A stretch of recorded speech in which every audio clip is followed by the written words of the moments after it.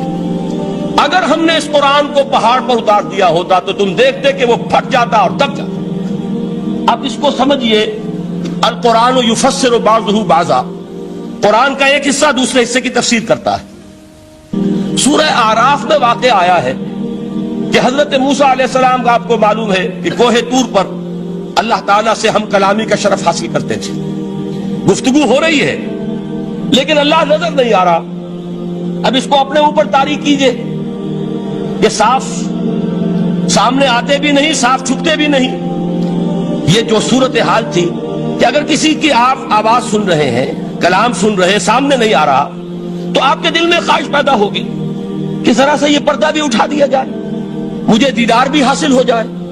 لہذا سورہ اعراف میں ہے جب کئی بار یہ شرف ہم کلامی حاصل ہوا اللہ سے, تو حضرت موسیٰ علیہ السلام نے بڑی ہمت سے کام لیا, بڑی جرت کی, درخواست کر دی, رب ارنی انظر الیک.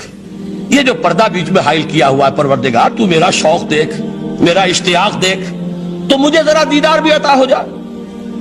اس پر کیا بات کہی گئی؟ لن ترانی, موسیٰ تم مجھے ہرگز نہیں دیکھ سکتے, تم اس جسد ظاہری کے ساتھ, اس جسد مادی کے ساتھ, ان عنصری آنکھوں سے میرا دیدار نہیں کر سکتے. ولیکن انظر الی الجبل, دیکھو ہم تمہیں ایک مثال دیے دیتے, ذرا اس پہاڑ کی طرف دیکھو, ہم اپنی ایک تجلی اس پر ڈالیں گے. فَإِنِ اسْتَقَرَّ مَكَانَهُ فَسَوْفَ تَرَانِي, اگر وہ پہاڑ ہماری تجلی کو جھیل جائے, تحمل کر لے, تو تم بھی سوچنا کہ شاید ہمیں دیکھ سکو. اس کے بعد ہوا کیا؟ فلما تجلی ربہ للجبل جعلہ دکا وخر موسیٰ صعقا. جب اللہ تعالیٰ نے پہاڑ پر اپنی ایک تجلی ڈالی تو وہ پہاڑ جو ہے پھٹ گیا. اور موسیٰ, اب دیکھیے براہ راست تجلی موسیٰ پر نہیں ہے, یہ انڈائریکٹ مشاہدہ ہے تجلی ربانی کا کہ جو پہاڑ پر ہوئی ہے, اور پہاڑ کی جو کیفیت ہوئی ہے اس کے مشاہدے سے حضرت موسیٰ بے ہوش ہو کر گر گئے. وَصَعِقَ مُوسَىٰ خَرَّ مُوسَىٰ صَعِقًا. یہ ہے وہ مثال جو یہاں دی ہے قرآن کے لیے. لَوْ أَنزَلْنَا هَذَا الْقُرْآنَ عَلَىٰ جَبَلٍ لَرَأَيْتَهُ خَاشِعًا مُتَصَدِّعًا مِّنْ خَشْيَةِ اللَّهِ. نتیجہ کیا نکلا؟ انفر کیجئے, استدلال, استنتاج. نتیجہ یہ نکلا کہ جو تاثیر تجلی ذات ربانی کی ہے وہی تاثیر کلام ربانی کی ہے. صرف یہ ہے کہ ہمیں اس کا شعور نہیں, ہمیں اس کا ادراک نہیں.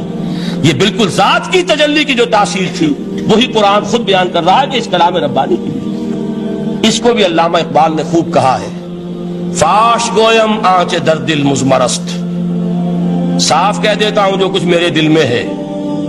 این کتابیں نیست چیزیں دیگر است.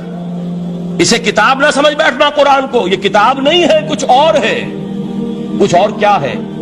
مثل حق پنہاؤ ہم پیداستو زندہ پائندہ گویاستو. یہ تو جیسے اللہ تعالیٰ کی ذات ہے, مثل حق, ذات حق سبحانہ و تعالیٰ کی طرح یہ زندہ ہے, پائندہ ہے. مثل حق پائندہ گویاستو, یہ جو ہے زندہ ہے, یہ متکلم ہے, کلام نہیں ہے. کل صفات ربانیہ جو ہیں ظاہر اور باطن, مثل حق پنہا, ظاہر و پنہا, اور حی و قیوم جیسے اللہ کی ذات ہے, وہی صفات اس کلام کی ہیں. اور اس کے بعد وہ شعر آیا تھا جو میں پہلے سنا چکا ہوں, چوں بجاں در رفت جاں دیگر شود. جب یہ قرآن کسی انسان کے اندر سرایت کر جاتا ہے, اس کے دل پر نازل ہوتا ہے. دیکھیے یہ الفاظ آپ کو کہیں اور نہیں ملیں گے. میرے نزدیک جہاں علامہ اقبال اس دور میں قرآن کی عظمت کا سب سے بڑا ثبوت ہے, وہاں عظمت قرآنی کے سب سے زیادہ واقف اور اس کا سب سے زیادہ شعور رکھنے والے بھی علامہ اقبال. یہ الفاظ آپ کو کہیں نہیں مل سکیں گے کہ مثل حق پنہاؤ ہم پیداستو زندہ پائندہ گویاستو چوں بجاں در رفت جہاں دیگر شود. جہاں چو دیگر شد جہاں دیگر شود. جب یہ انسانوں کے اندر سرایت کر جاتا ہے, ان کے اندر ایک انقلاب آ جاتا ہے, اور یہ اندر کا انقلاب ہے جو ایک عالمی انقلاب کا پیش خیمہ بنتا ہے. آپ آرڈیننس کے ذریعے سے نمازیں پڑھوائیں گے تو پھر نماز وہی پڑھی جائے گی جو آفس ٹائم میں آئے گی, باقی اور کیوں پڑھیں گے؟ وہ تو آرڈیننس کے ذریعے سے پڑھائی جا رہی ہے نا. اس کا حشر تو وہ ہوگا جو ہمارے ہاں دیکھا جا چکا ہے. اور اس وقت بھی, اس زمانے میں میں نے یہ سنا ایک جگہ کہ کلاس 4 امپلائیز جو ہیں وہ شروع میں جب آرڈیننس نافذ ہوا تھا ہمارے ہاں تو دفتروں میں بڑا اہتمام ہوا, آفیسرز نے خاص طور پر بڑے اہتمام سے ظہر کی نماز پڑھنی شروع کی. لیکن مجھے بتایا گیا کہ کلاس ایک گزارش ہے, اگر آپ ہمارے چینل پر نئے ہیں تو سبسکرائب ضرور کریں اور ڈاکٹر اسرار احمد رحمت اللہ علیہ کے لیے سورہ فاتحہ پڑھ کر کامنٹ میں آمین لکھنا نہ بھولیں. شکریہ. 4 امپلائیز جو ہیں ہمارے, یہ ڈرائیورز ہیں, پی-انز ہیں, یہ کھڑے ہنستے رہتے ہیں, شریک نہیں ہوتے. میں نے ان سے کہا وہ اس لیے کہ انہیں معلوم ہے کہ آپ بھی تو یہی پڑھ رہے ہیں صرف نماز, باقی آپ کے ڈرائیور سے اور آپ کے خانسامہ سے یہ بات چھپی ہوئی نہیں ہے کہ عصر آپ نے بھی نہیں پڑھنی, یہ صرف زور ہے جو آپ پڑھ رہے ہیں. تو یہ اصل میں اندر کا انقلاب جب تک نہ آئے, باہر کا ٹھوسا ہوا انقلاب, وہ تو جب پریشر ہٹ جائے گا تبدیلی ختم ہو جائے گی. چوں بجاں در رفت جہاں دیگر شود, اندر انقلاب آئے. جب اندر تبدیلی ہو جائے گی اب انسان کا پورا وجود بدلے گا, پھر اس کے اندر سے تبدیلی جو ہے وہ ابھرے گی, اسے کسی خارجی دباؤ کی ضرورت نہیں ہوگی. جہاں جو دیگر شد جہاں دیگر شود. اور جب انسانی شخصیتوں کے اندر یہ انقلاب اندر سے آتا ہے تو پھر وہ عالمی انقلاب بنتا ہے. جیسے کہ محمد رسول اللہ کا انقلاب. واقعہ یہ ہے کہ اگر جوش کانسپیریسی, عبداللہ ابن سبا کی سازش اگر کامیاب نہ ہو گئی ہوتی اور مسلمانوں کے اندر آپس کا اختلاف اور سرپھٹول نہ ہو جاتا, جو حضرت عثمان کی شہادت, پھر حضرت علی کی شہادت رضی اللہ تعالی عنہما, اور حضرت علی کی دوران خلافت یہ آپس کے جو جنگیں ہوئی, جنگ جمل, جنگ صفین, جنگ نہروان, اگر یہ نہ ہوئی ہوتی تو جس جس سپیڈ کے ساتھ اور رفتار کے ساتھ انقلاب محمدی کی توسیع ہو رہی تھی علی صاحب الصلاۃ والسلام، کوئی طاقت دنیا میں نہیں تھی۔ اقبال نے اس کا بھی نقشہ کھینچا ہے کہ تھمتا نہ تھا کسی سے سیل رواں ہمارا، وہ سیل رواں تھا، کوئی روکنے والا نہیں تھا۔ انٹرنل سیبوٹاج وہ ہے کہ جس نے اس انقلاب کا راستہ روکا۔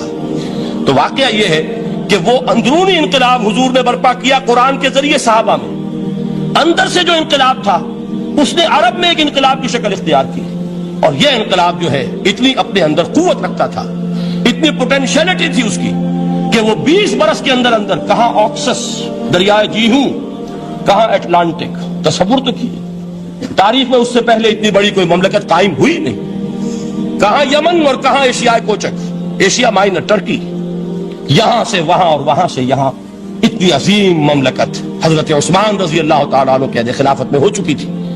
یہ بات اگر یہ چلتا معاملہ آگے تو کوئی قوت اب نہیں رہی تھی، سلطنت روما ختم ہو چکی تھی، سلطنت کسرا ختم ہو چکی تھی، پرچے اڑ گئے تھے، اب کون سی طاقت رہ گئی تھی جو سیلاب کا راستہ روکتی؟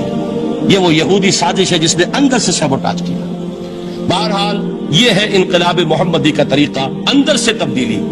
اسی کو علامہ اقبال نے کہا ہے، تیرے ضمیر پہ جب تک نہ ہو نزول کتاب، گرہ کشا ہے نہ راضی نہ صاحب کشاف۔ یہ قرآن اب بھی تم ایسے محسوس کرو کہ جیسے تمہارے دل پر نازل ہو رہا ہے۔ اور مجھے یاد آیا امام ابن قیم رحمت اللہ علیہ، ان کا ایک بڑا پیارا جملہ ہے، وہ کہتے ہیں قرآن کے بعض پڑھنے والے ایسے ہیں کہ جب وہ قرآن کو پڑھتے ہیں تو یوں محسوس کرتے ہیں کہ قرآن مصحف میں لکھا ہوا نہیں ہے، ان کے اپنے دل کے اوپر کندہ ہے، دل کے اوپر سے پڑھ رہے ہیں، یعنی اتنی کامل مطابقت وہ محسوس کرتے ہیں، اپنی فطرت، ہیومن نیچر اور قرآن کے اندر اتنی مطابقت ہے، اس طرح وہ ٹیلی کرتے ہیں ایک دوسرے کے ساتھ کہ محسوس ہوتا ہے کہ وہ کتاب ان صفحات میں لکھی ہوئی نہیں ہے بلکہ لوح قلب پر لکھی ہوئی ہے کہ جہاں سے وہ انسان اسے پڑھ رہا۔ تو پہلی بات تو قرآن مجید کی آیت کے حوالے سے اس پہلو سے ہمارے سامنے آئی کہ جو تاثیر ہے ذات ربانی کی تجلی کی، وہی تاثیر ہے اس قرآن مجید کی، بشرطے کہ ہمارے دل جو ہیں وہ کچھ اپنے اندر اس استعداد اور صلاحیت کو پیدا کر لیں۔ دوسرا مقام ہے سورہ یونس کا۔ اب کسی کلام کی عظمت کا دوسرا پہلو ہو سکتا ہے اس کی افادیت کے اعتبار سے، اس سے فائدہ کیا ہوگا نوع انسانی کے لیے۔ دیکھیے دو آیات، یہ عظیم خزانے ہیں عظمت قرآن کے۔ سورہ یونس میں یا ایھا الناس، اے لوگو، قد جاءتکم موعظۃ من ربکم وشفاء لما فی الصدور وہدی ورحمۃ للمؤمنین۔ 4 الفاظ نوٹ کر لیجئے۔ اے لوگو، آ گئی ہے تمہارے پاس وہ چیز تمہارے رب کی طرف سے جو موعظہ ہے۔ موعظہ کسے کہتے ہیں؟ نصیحت۔ اس بات کو ذرا سمجھ لیجئے، ترتیب کیا ہے۔ نصیحت اسے کہتے ہیں، جی رہا نہیں جا رہا، میں نے اس کی ترتیب بدلی ہوئی ہے۔ مجھے یاد دلایا ایک صاحب نے کہ سورہ رحمان کی ابتدائی آیات کا بیان تو رہ گیا، وہ رہا نہیں، میں نے پڑھا کسی اور ترتیب سے تھا، بیان کسی اور ترتیب سے کر رہا ہوں۔ پڑھنے میں 4، 2 اور 1، اور اب جو میں بیان کر رہا ہوں پہلے 1 آیت سورہ حشر کی جو بیان کی، اب 2 آیات ہیں سورہ یونس کی۔ لوگوں، تمہارے پاس آ گئی ہے تمہارے رب کی طرف سے موعظت، اور تمہارے سینوں کے اندر جو روگ ہیں ان کے لیے علاج۔ توجہ کیجئے گا، ہم نے قرآن کو کیا سمجھا ہے؟ صرف ایک مقدس کتاب، ایک حصول ثواب یا ایصال ثواب کا آلہ۔ قرآن ہے کیا؟ نمبر 1 موعظہ۔ موعظہ کسے کہتے ہیں؟ وعظ اسے کہتے ہیں وہ بات جس سے دل نرم ہو جائے، دل کے اندر گداز پیدا کرنے والی شے۔ وجہ کیا ہے؟ اعلیٰ سے اعلیٰ حکیمانہ بات کسی سے کہی جائے، دل سخت ہے، اثر نہیں ہوگا، ایک کرسٹ آ جاتا ہے انسان کے دل کے اوپر۔ جیسے کہ یہود کے علماء کے بارے میں فرمایا گیا، ثم قست قلوبکم فہی کالحجارۃ او اشد قسوۃ وان من الحجارۃ لما يتفجر منه الانہار وان منها لما يهبط من خشیۃ اللہ وان منها لما يشقق فيخرج منه الماء۔ اے لوگوں، پھر تمہارے دل سخت ہوتے چلے گئے، پھر وہ پتھروں کے مانند سخت ہو گئے، بلکہ ان سے بھی زیادہ سخت، اس لیے کہ پتھروں میں تو وہ بھی ہوتے ہیں کہ جو اللہ کے خوف سے گر جاتے ہیں، پتھروں میں وہ بھی ہوتے ہیں کہ جو اللہ کی خشیت سے پھٹ جاتے ہیں، ان میں سے پانی بہ نکلتا ہے۔ پتھر تو اس طرح کے ہیں، لیکن انسان کا دل جب سخت ہو جائے، جب پتھر بن جائے، تو کوئی شے دنیا کی اس کی سختی کا مقابلہ نہیں کر سکتی۔ پہلے اس سختی کو نرم کریں گے، جیسے زمین ہے چٹیل زمین، اس زمین کے اندر ہل چلے گا تو بارش جو ہے فائدہ دے گی، اس کو آپ زمین کو نرم کرتے ہیں تاکہ وہ بارش کو جذب کرے، ورنہ چٹیل زمین ہے سخت، وہ پانی بہ جائے گا اور وہ زمین کے اندر جذب نہیں ہوگا۔ تو پہلا لفظ استعمال کیا موعظہ، یہ قرآن واعظ ہے، نصیحت ہے، دلوں کو نرم کرتا ہے، دلوں پر جو گرفت آ گیا ہے سخت اسے توڑتا ہے، اس میں ہل چلاتا ہے۔ پھر کیا کرتا ہے؟ پھر جب یہ جذب ہوتا ہے، شفاء لما فی الصدور، جو سینے کے روگ ہیں ان کے لیے شفا ہے۔ اب آپ غور کیجئے گا، علامہ اقبال نے انہی دو اعتبارات سے مسلمانوں کا مرثیہ کہا ہے کہ مسلمانوں نے اس قرآن کو نہ موعظہ کے لیے استعمال کیا اور نہ تزکیہ نفس کے لیے استعمال کیا، بلکہ اس کو تو صرف بنا لیا ہے وہ جان آسانی سے نکالنے کا نسخہ یا ایصال ثواب کا آلہ۔ چنانچہ کہتے ہیں واعظ کے لیے واعظ دستاں زن و افسانہ بند، واعظ جو ہے ہمارے داستانے کہتے ہیں، افسانے کہتے ہیں، قصے کہتے ہیں، لطیفے کہتے ہیں، معنی او پست و حرف او بلند، اس کے بیان میں معنی تو ہوتے ہیں بہت ہی گھٹیا، نیچے کے پست، الفاظ کا شکو ہوتا ہے، الفاظ بہت اونچے ہوتے ہیں۔ از خطیب و دیلمی گفتارے او با ضعیف و شاذ و مرسل کارے او، سارا باز و نصیحت جو ہو رہا ہے وہ ضعیف حدیثوں کے ذریعے سے، ضعیف روایات بخاری کی ہو، مسلم کی ہو، ترمذی کی ہو، ابن ماجہ کی ہو۔ کہاں خطیب بغدادی اور دیلمی، وہ کتابیں کہ جن کی کوئی سند نہیں ہے، وہاں کی روایات کے ذریعے سے لوگوں کو تذکیر کرنے کی کوشش کر رہے ہیں۔ با ضعیف و شاذ و مرسل کارے او، ضعیف روایات، شاذ روایات، مرسل روایات جن کا سلسلہ روایت محمد الرسول اللہ تک متصل نہیں ہے، اس کے ذریعے سے کر رہے ہیں، حالانکہ موعظہ، سب سے بڑا موعظہ یہ قرآن تھا۔ قرآن کہتا ہے خود فذکر بالقرآن من یخاف وعید، اے محمد صلی اللہ علیہ وسلم آپ اس قرآن کے ذریعے نصیحت کیجئے، یہ قرآن ہے جو دلوں کی سختی کو ختم کرے گا، گداز پیدا کرے گا۔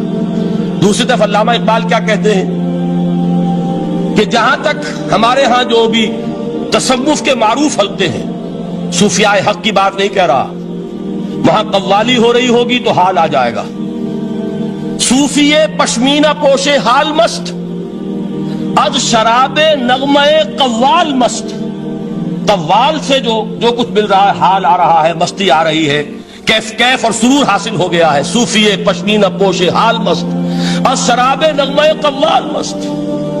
لیکن یہ کہ اس کی محفل میں در نمی سازت بقرآن محفلش، اس کی محفل میں قرآن کا کہیں گزر نہیں ہے، جبکہ محمد الرسول اللہ صلی اللہ علیہ وسلم کی بھی ایک محفل ہوتی تھی، محفل سماع۔ وہ محفل سماع کیا تھی؟ حضور صحابہ سے فرمائش کر کر کے قرآن سنتے تھے۔ حضرت عبداللہ ابن مسعود رضی اللہ تعالیٰ عنہ کی روایت موجود ہے کہ مجھے ایک مرتبہ حکم دیا حضور نے کہ قرآن سناؤ، میں نے عرض کیا حضور آپ کو سناؤں، آپ پر تو نازل ہوا ہے، تو حضور نے فرمایا نہیں، مجھے کسی اور سے سن کر کچھ اور لطف حاصل ہوتا ہے۔ اب امتثال امر میں حضرت عبداللہ ابن مسعود رضی اللہ تعالیٰ عنہ نے سورہ نساء پڑھنی شروع کی، 41ویں آیت پر پہنچے۔ چشم تصور سے دیکھیے کہ حضور بھی تشریف فرما ہے، صحابہ کرام کی محفل ہے، اور صحابہ کیسے بیٹھا کرتے تھے ادب کے ساتھ۔ ایک روایت میں الفاظ آئے ایسے بیٹھتے تھے ساکت و صامت ہو کر، بالکل خاموش، سکون، ساکن اور ساکت اور صامت، کہ جیسے ان کے سروں پر پرندے بیٹھے ہیں کہ ذرا جنبش کریں گے تو پرندہ اڑ جائے گا، اس ادب کے ساتھ۔ تو وہ محفل جو ہے حضور صلی اللہ علیہ وسلم کی، اور ایک صحابی حضرت عبداللہ ابن مسعود گردن نیچی کیے ہوئے ہیں اور قرآن پڑھتے چلے جا رہے ہیں۔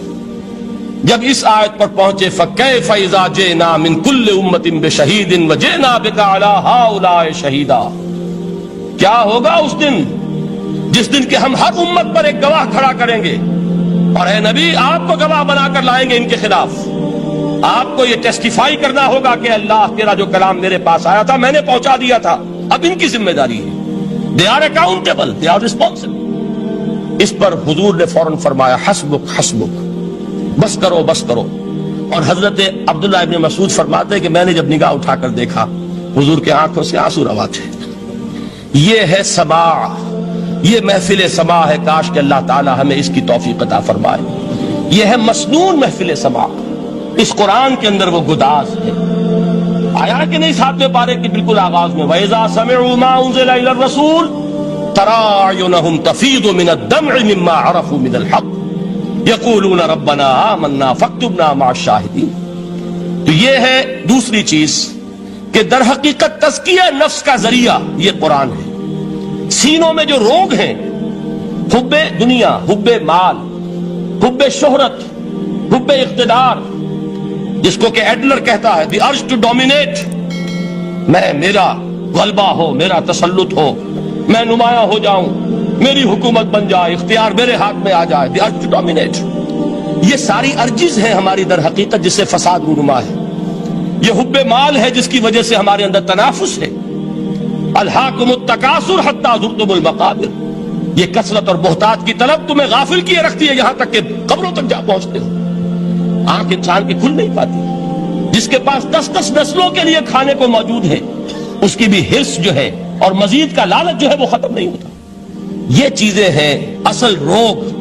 ان دلوں کے روگوں کا اور سینوں کے اندر کے ان امراض کا علاج قرآن ہے. یا ایھا الناس قد جاءتکم موعظۃ من ربکم وشفاء لما فی الصدور. اب جب یہ دو چیزیں ہو جائیں گی، اب تیسرا لفظ ہے ہدن. ہدایت بیکار ہے جب تک دل میں گداز نہ ہو. ہدایت بیکار ہے جب تک کہ نیت درست نہ ہو. کوئی شخص بڑا عالم ہے لیکن اپنے علم کو اس نے ذریعہ بنایا ہے دنیا کمانے کا، تو در حقیقت یہ قرآن اس کے حق میں ہدایت نہیں ہے، اس کے حق میں عذاب خدا بندی کا ذریعہ بن رہا. حضور نے خود فرمایا القرآن حجت لک او علیک. یہ قرآن یا تمہارے حق میں حجت ہے یا تمہارے خلاف حجت بنے گا قرآن کے قیامت کے دن. اس لیے کہ ایک شخص اس کو دنیا کمانے کا ذریعہ بنا رہا ہے، ایک شخص اس کو شہرت کے حصول کا ذریعہ بنا رہا ہے، ایک شخص علم کو ذریعہ بنا رہا ہے دنیا میں نمایاں ہونے کا، اپنی تعریف کا. حضور نے فرمایا کہ قیامت کے دن سب سے پہلے 3 افراد کا معاملہ پیش ہوگا عدالت خدا بندی میں. ایک وہ جو بڑا عالم سمجھا جاتا تھا، اس سے بڑا علم پھیلا. دوسرا وہ جو بہت صاحب ثروت تھا، اس نے بہت خیرات کے کاموں میں پیسہ لگایا. تیسرا وہ جو دنیا میں شہید سمجھا جاتا تھا کہ اللہ کی راہ میں جنگ کرتے ہوئے جان دیا. اللہ ان تینوں سے جو اس کو نعمتیں دی تھی ان کا ذکر کر کے پوچھے گا کہ میں نے تمہیں یہ دیا، تمہیں یہ دیا، تمہیں یہ دیا، تم کیا کر کے لائے؟ وہ شہید کہے گا کہ اللہ میں نے تیری راہ میں جنگ کی اور اپنی جان دے دی تاکہ تو راضی ہو جائے. اللہ فرمائے گا کذبت، تو نے جھوٹ بولا. انک قد قاتلت لان یقال جریء، تو نے تو یہ جنگ اس لیے کی تھی کہ کہا جائے کہ بڑا جری ہے، بڑا بہادر ہے.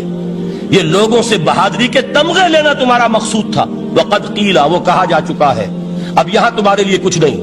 اور فرشتوں کو حکم ہوگا اور وہ اوندے منہ اس کو گھسیٹتے ہوئے جہنم میں جھونک دیں. دنیا میں شہید سمجھا جا رہا ہے، آخرت میں جہنمی. یہی حال اس عالم کا ہوگا، یہی حال اس دولت مند کا ہوگا. تم نے یہ علم پھیلایا تھا کہ تمہارے علم کا چرچا ہو جائے، تمہاری شہرت ہو جائے، لوگ تمہاری دست بوسی کرنے لگیں، لوگ تم سے جھک کر ملیں. وہ دنیا میں ہو گیا، تمہارا مطلوب مل چکا، تمہارا مقصود حاصل ہو چکا، اب یہاں کچھ نہیں. تو جان لیجئے کہ جب تک دلوں کے روگ درست نہ ہوں، علم بیکار ہے، ہدایت قطعاً غیر مفید ہے. پہلے دلوں کا کرشک اترے، اس کی سختی دور ہو، یہ ہے موعظہ. دلوں کے اندر سے حب جاہ، حب دنیا، حب مال نکلے، یہ ہے تزکیہ. شفاء لما فی الصدور. اب ہدایت خدا بندی، اب راستہ آپ دیکھیں گے اور اس راستے پر چلیں گے. یہ ہدایت جو ہے دنیا میں، یہی آخرت میں رحمت کی شکل میں ظاہر ہوگی. جنہوں نے اس قرآن کی ہدایت سے فائدہ اس دنیا میں اٹھایا، آخرت میں رحمت خدا بندی کی بدلیاں ان پر سائے کریں. ایک حدیث میں تو باقاعدہ الفاظ آئے ہیں کہ سورہ بقرہ اور سورہ آل عمران یہ 2 بدلیوں کی صورت میں ظاہر ہوں گی میدان حشر میں، اور ان لوگوں پر سایہ کریں گی کہ جن کو ان سے بڑی محبت تھی. یہ 4 الفاظ نوٹ کر لیجئے اسی ترتیب کے ساتھ. یا ایھا الناس قد جاءتکم موعظۃ من ربکم وشفاء لما فی الصدور وہدی ورحمۃ للمؤمنین. قل بفضل اللہ وبرحمتہ، اے نبی کہہ دیجئے یہ اللہ کا بڑا فضل ہے، لوگوں سمجھو. اس کی بڑی رحمت کا ظہور ہوا ہے اس قرآن کی شکل میں. اس کی رحمت کا مظہر عدم قرآن ہے، اس کے فضل کا سب سے بڑا ثبوت قرآن ہے. فبذالک فلیفرحوا، اس پر انہیں خوشیاں منانی چاہیے. اترانا ہے تو اس پر اترائیں کہ اتنی بڑی دولت ہمارے پاس ہے، اتنا بڑا احسان ہے جو اللہ نے ہم پر کیا ہے. فبذالک فلیفرحوا هو خیر مما یجمعون. جو چیزیں یہ جمع کرنے کی فکر کر رہے ہیں ان سے کہیں